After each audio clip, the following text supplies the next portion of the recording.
I never expected that at 66 years old, I'd lose my hearing completely. But that's exactly what happened to me 4 months ago after getting a really bad infection. I'm Mina, and this whole mess started when I woke up one morning in the hospital, unable to hear a single thing. It wasn't like I had a lot of people to talk to anyway. My daughter Lucy and I hadn't spoken in years, not since her father, my husband, passed away.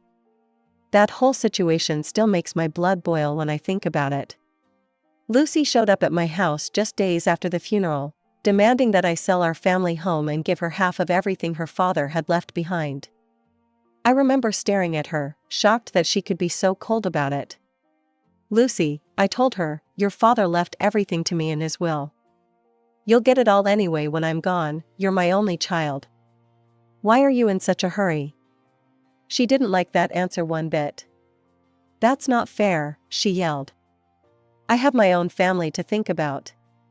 I can't just sit around waiting for you to die." Those were the last words we exchanged before she stormed out.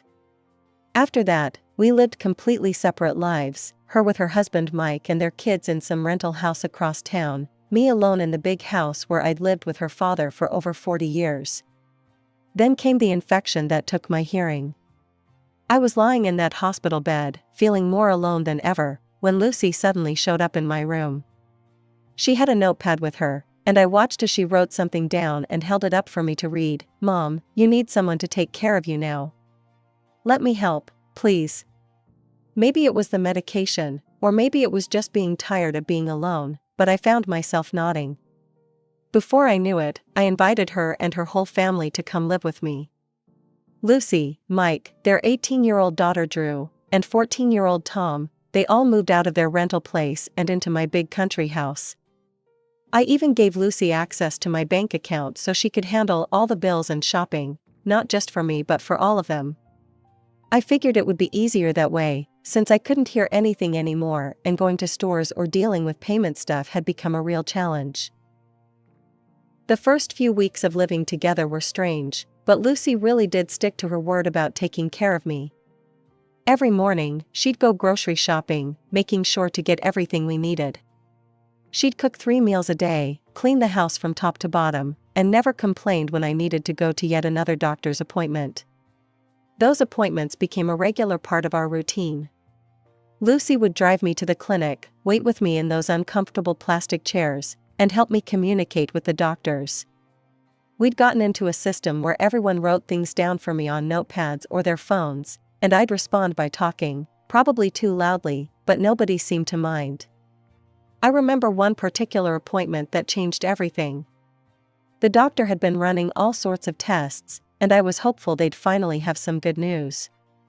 Instead, he wrote on his notepad, "I'm sorry, Mrs. Parker, but a hearing aid won't help in your case. We need to keep investigating the root cause of your deafness before we can work on restoring your hearing." I must have stared at that note for 5 solid minutes. Lucy had to tap my shoulder to get my attention, probably worried about how still I'd become. But what could I say? It felt like someone had just slammed a door in my face. Back at home, we settled into our new way of communicating. The family would write notes to me about everything, what they wanted for dinner, when they were going out, if someone had called. I'd respond by talking, making sure to speak up so they could hear me clearly. It wasn't perfect, but we made it work. My granddaughter Drew turned out to be a real blessing during this time. She noticed how bored I was getting and showed up in my room one day with her tablet. "Grandma," she wrote, "let me show you some cool apps I think you'll like." She spent hours teaching me how to use different programs, showing me how to download books, play games, and even watch movies with subtitles. I had to quit my job at the college, which was harder than I expected. I'd been teaching literature there for years, not because I needed the money. Thomas had left me more than comfortable with his inheritance, but because I loved it.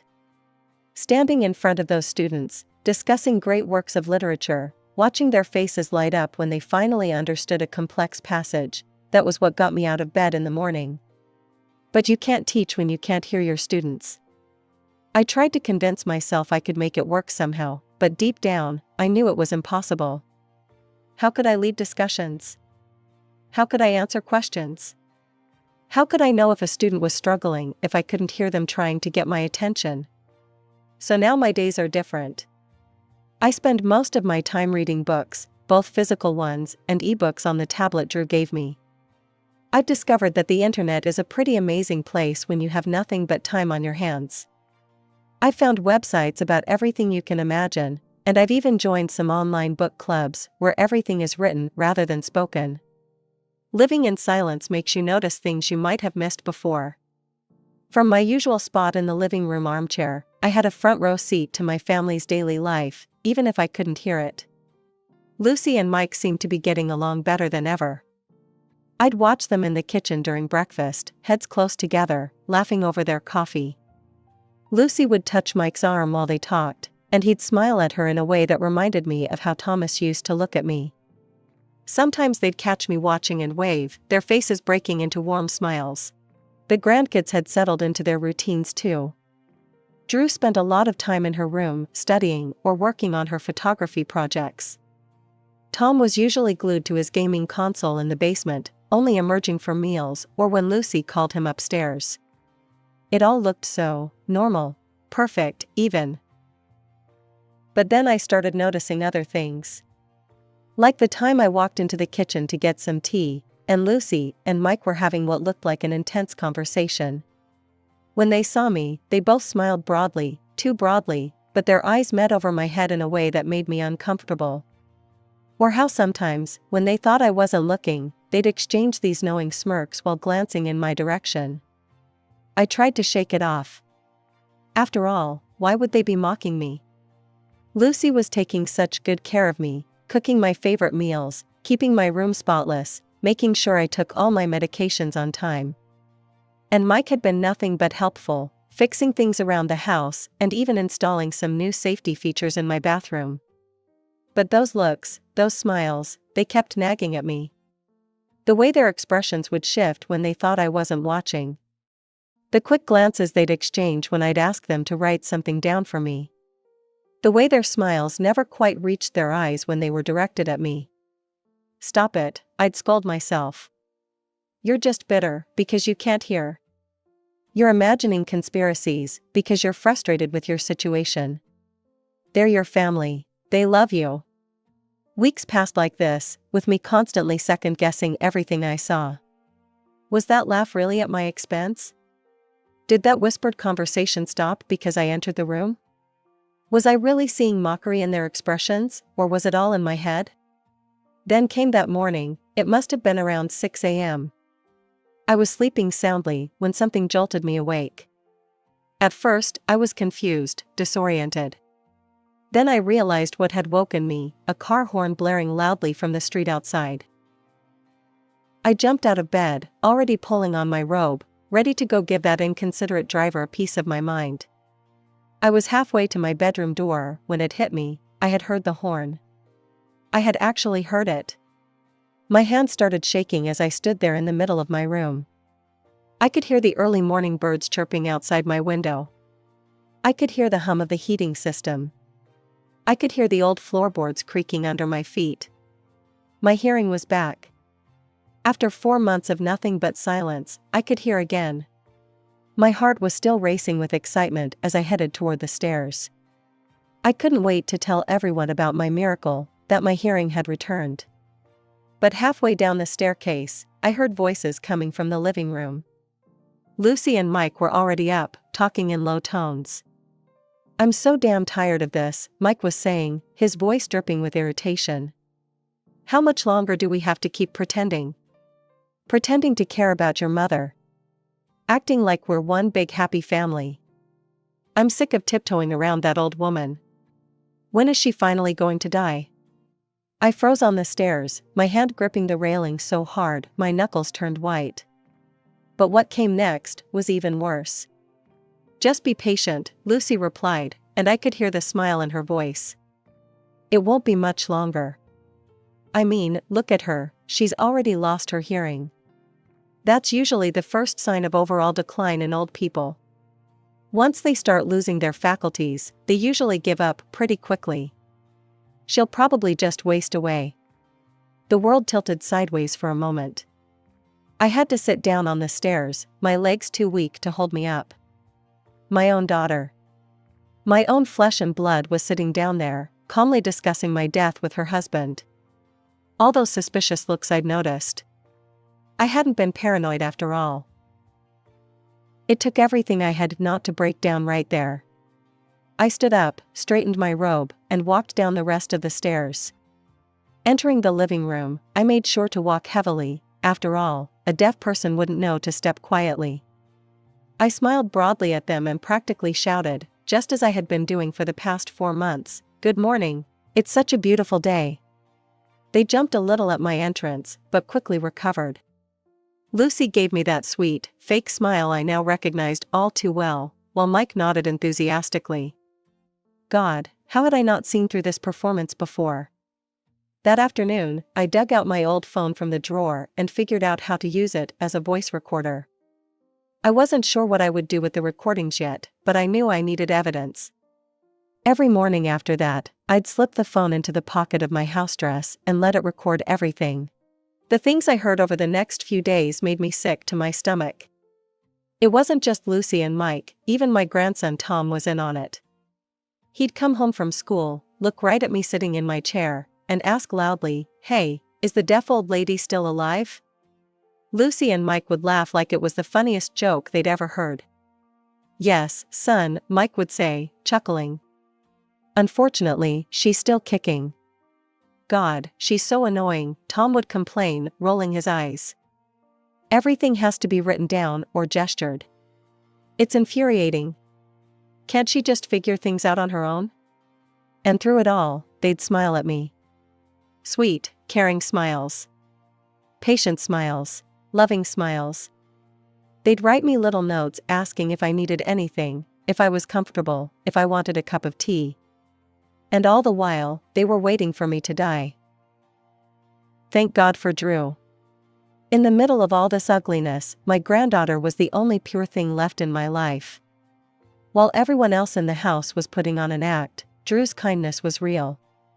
I could hear it now in her voice, see it in her actions, and feel it in her genuine concern for me. Every few days, she'd knock on my door with a new book tucked under her arm. "Grandma," she'd write in her notebook, "I saw this at the bookstore and thought of you. It's about a woman traveling through Europe in the 1920s. I know you love historical stories." She was right, I did love them. And I loved how she actually paid attention to what I enjoyed, unlike her mother who just pretended to care.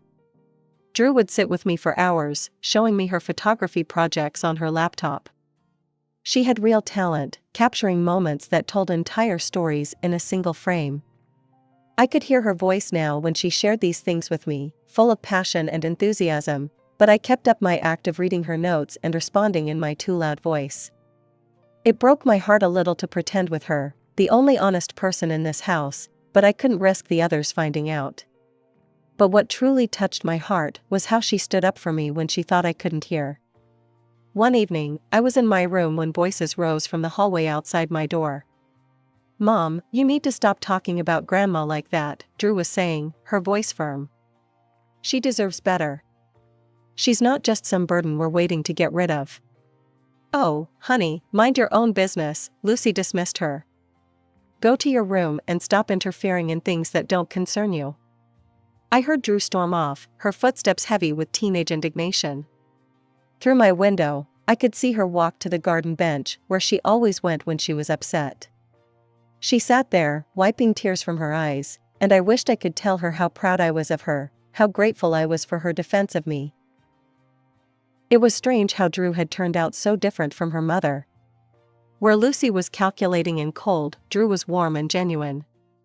Where Lucy saw me as a burden to be endured, Drew saw me as a person to be cherished.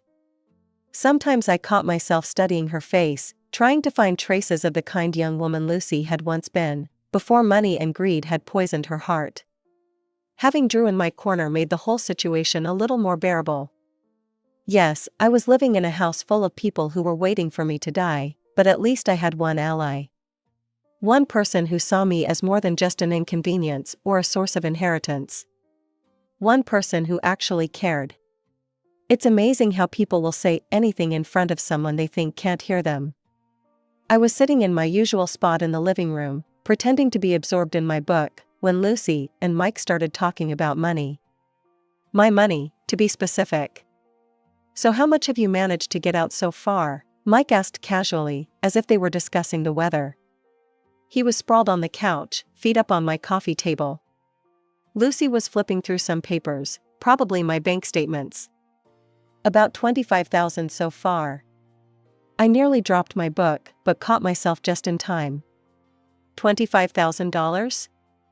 They'd stolen $25,000 from me? Mike scoffed. "That's it? Come on, Lucy, you need to be more aggressive about this. That old bag has more money than she knows what to do with. She wouldn't even notice if you took twice that amount." I kept my eyes fixed on my book, turning a page slowly, playing my part. Inside, my heart was pounding so hard I was afraid they might hear it. "It's not that simple," Lucy said, sounding annoyed. "Mom has alerts set up on her account for large withdrawals and transfers. If we go over certain amounts, she'll get notifications. She may be deaf, but unfortunately, she's not blind. We have to be careful." "Yeah," Mike sighed heavily. "It's really a shame she's not blind too. That would make things so much easier." I had to fight to keep my hands from shaking. My own daughter and her husband, sitting there discussing how convenient it would be if I was not just deaf, but blind as well. I wondered if there was any limit to their cruelty. Later that same day, I was pretending to nap in my chair near the kitchen when I heard them at it again. The recorder in my pocket was catching every word. "I noticed you'd been buying those fancy organic steaks," Mike was saying. "And that expensive wine. Isn't it too posh for your mother?" Lucy laughed, that fake, tinkling laugh she'd perfected over the years. "Oh please, I buy all the good stuff for us and get her the cheapest things I can find. Generic brands, marked down meat, whatever's on clearance. She can't taste the difference anyway, she's so grateful just to have someone cooking for her." They both turned to look at me then, and I could feel their eyes on me as I pretended to sleep. They started laughing, not even trying to be quiet about it. After all, why bother being quiet around a deaf woman? "Look at her," Lucy snickered. "Sleeping like a baby, no idea we're eating filet mignon while she gets discount hamburger." "At least she's getting something to eat," Mike chuckled. "Better than what she deserves." I kept my breathing steady, my face relaxed, while my stomach churned with disgust. The worst part wasn't even the money. It wasn't the cheap food or the theft or the deception. It was hearing the absolute glee in their voices as they discussed taking advantage of me. They weren't just stealing from me out of desperation or need, they were enjoying it. They were having fun making a fool out of the deaf old lady who had welcomed them into her home. 3 weeks before my birthday, Lucy handed me a note during breakfast. Her handwriting was extra neat, like she'd taken special care with it. "Mom, I want to throw you a big birthday party. We'll invite all your friends and relatives. You deserve to be celebrated." I smiled and nodded enthusiastically, shouting my reply as usual, "That sounds wonderful, dear. How thoughtful of you." But I knew better now. This wasn't about celebrating me, this was about putting on a show. Lucy wanted witnesses to her devoted daughter act. Maybe she was trying to establish herself as the caring daughter in front of everyone, or maybe she wanted to demonstrate what a burden I was and how nobly she was handling it. The preparations went into full swing. Lucy made dozens of phone calls, which I could now hear perfectly, inviting people and arranging everything. She ordered expensive catering, hired decorators, and even got a professional photographer. Nothing but the best for her dear old mom's birthday. The day of the party arrived, and our house filled with relatives and old friends I hadn't seen in years. Some of them looked uncomfortable writing notes to communicate with me, but they made the effort. All the while, Lucy fluttered around like the perfect hostess, the devoted daughter. "Mom has been such an inspiration," she told everyone, her voice thick with fake emotion. "Taking care of her isn't a burden at all, it's a privilege. After all she's done for me, this is the least I can do." I sat there in my place of honor, smiling and nodding, playing my role as the grateful deaf mother. Inside, I was counting down the minutes until I could end this charade. Then Tom, my grandson, dimmed the lights and started a slideshow he'd prepared. Photos of our happy family filled the wall, Lucy helping me in the garden, Mike reading to me, something he'd never actually done, Tom and Drew sitting with me on the porch. Each photo was perfectly staged, and each one had sappy captions like "Love knows no bounds" and "Family is forever" superimposed over them. I could hear the ahs and sniffles from the guests as they watched. My cousin Patricia wiped away tears, saying how wonderful it was to see a family so devoted to each other. My old college friend Martha kept patting Lucy's hand, telling her what an amazing daughter she was. The slideshow ended with a photo of all of us together, looking like the perfect loving family, with the words "We love you, Grandma," sparkling across the screen. That was when I decided I'd had enough. I stood up slowly, my recorder still safely tucked in my pocket, containing weeks of evidence of their true nature. The room quieted as everyone turned to look at me, probably expecting some kind of emotional thank you speech. "I have something important to tell all of you," I said, my voice clear and steady. No more shouting, no more exaggerated gestures. I'd been able to hear for the past 6 weeks. The silence that followed was deafening. Lucy's face turned the color of sour milk. Mike looked like he'd been punched in the gut. Tom froze with his hand still on the laptop, his mouth hanging open. Before anyone could recover from my announcement, I reached into my pocket and pulled out my phone. "And I have proof of everything," I said, pressing play. The room filled with Lucy's voice. "It won't be much longer. That old woman will give up soon enough." Then Mike, "How much have you taken so far?" 25,000? "That's nothing, take more." Tom's cruel joke echoed through the speakers. "Hey, is the deaf old lady still alive?" The recordings went on and on. Every nasty comment, every cruel joke, every conversation about stealing my money, all of it played out in front of our stunned audience. Some of my friends covered their mouths in horror. Others just stared at Lucy and her family with disgust. I turned to my cousin Robert, who'd been a lawyer for 30 years. "Robert, I'd like to retain your services. I want to press charges against my daughter and her husband for elder abuse and financial fraud." Robert stood up immediately, his face hard with anger. "It would be my pleasure, Nina. And I'll do it pro bono. What they've done is despicable." Lucy jumped up, her face streaked with tears. "Mom, please. You're taking everything out of context. We were just joking around. We didn't mean." "Get out." My voice was quiet but firm. "Get out of my house right now. All of you. Take your things and leave." They left that night, Lucy still crying, Mike silent and seething, Tom skulking behind them like the coward he was. Only Drew stayed behind, holding my hand through it all. A week later, Lucy transferred back every penny she'd stolen, all $25,000. I suspect Robert's threats of legal action had something to do with it. I decided not to sue after all. Not because I forgave them, but because I wanted them out of my life completely. A lawsuit would have meant months or years of dealing with them through the courts. Instead, I went to my lawyer and had my will changed. I made it official that Lucy was completely cut out. She wouldn't get a single penny after my death.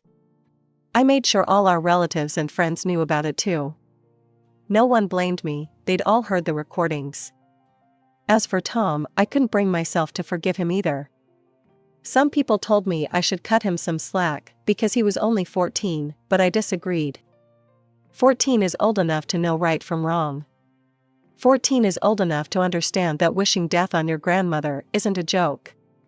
Some of the things he said about me were worse than what came out of the adults' mouths.